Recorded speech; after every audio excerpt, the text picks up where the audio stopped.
বাংলাদেশে গণ অভ্যুত্থানের মাধ্যমে ক্ষমতার পালাবদল ঘটার 5 মাসেরও উপর সময় কেটে গেছে।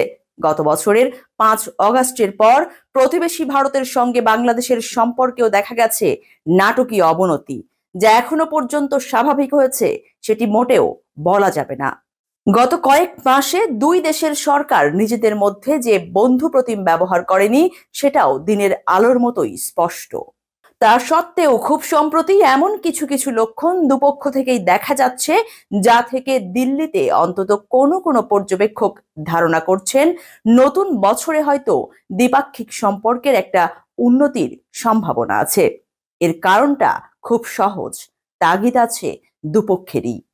ভারত ও বাংলাদেশকে যে পরস্পরের স্বার্থেই নিজেদের মধ্যে কূটনৈতিক, স্ট্র্যাটেজিক বা অর্থনৈতিক ক্ষেত্রে মোটামুটি একটা সুসম্পর্ক রেখে চলতে হবে, এই উপলব্ধিটা ধীরে ধীরে আবার ফিরে আসছে এবং তার রাস্তাটা খুঁজে বের করারও চেষ্টা চলছে বলে পর্যবেক্ষকরা ধারণা করছেন।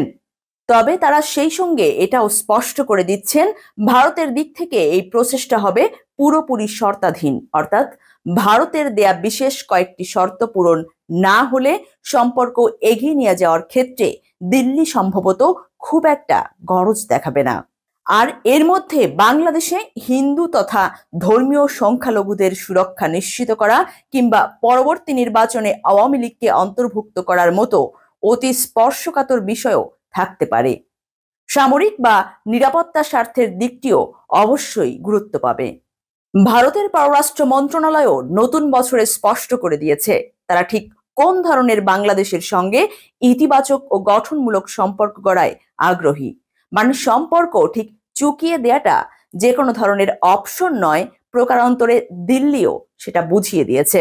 পাশাপাশি গত কয়েকদিনে বাংলাদেশে সেনাবাহিনীর প্রধান কিংবা অন্তর্বর্তী সরকারের উপদেষ্টাদের বক্তব্যে ভারতের সঙ্গে সম্পর্ক নিয়ে যে ধরনের বার্তা এসেছে সেটাকেও ভারত বেশ ইতিবাচক দৃষ্টিতেই দেখছে বলে আভাস পাওয়া গেছে।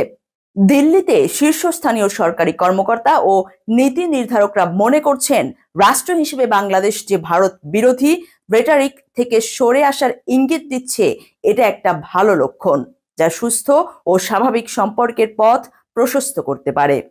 আর অর্থনৈতিক বা বাণিজ্যিক ক্ষেত্রে দুদেশের সহযোগিতা যে পর্যায়ে পৌঁছেছে সেটা খানিকটা অটো পাইলট মোডে বা স্বয়ংক্রিয়ভাবেই চলতে পারবে বলে ধারণা করা হচ্ছে, যাতে দুপক্ষের সরকারি হস্তক্ষেপের হয়তো তেমন একটা প্রয়োজন হবে না।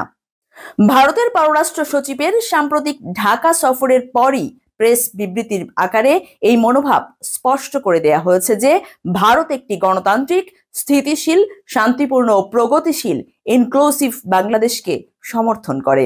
এটাও বলা হয়েছে যে আমরা বাংলাদেশের সঙ্গে একটি ইতিবাচক, গঠনমূলক সম্পর্ক গড়তে চাই, যা হতে হবে পারস্পরিক আস্থা, মর্যাদা, স্বার্থ ও একে অপরের উদ্বেগগুলো নিয়ে সংবেদনশীলতার ভিত্তিতে। বছর খানেক আগেকার চেয়ে ভারতের এই বক্তব্যে নতুন শব্দ দুইটি যোগ হয়েছে, একটি হলো গণতান্ত্রিক, আরেকটি ইনক্লুসিভ, অন্তর্ভুক্তিমূলক। বাংলাদেশ দ্রুত গণতান্ত্রিক পরম্পরায় ফিরুক এবং মানুষের ভোটে নির্বাচিত একটি সরকার এদেশের ক্ষমতায় আসুক, প্রথম শব্দটির মাধ্যমে ভারত সেটিই বোঝাতে চেয়েছে, এমনটাই বলছেন দিল্লির রাজনীতি বিশ্লেষকরা।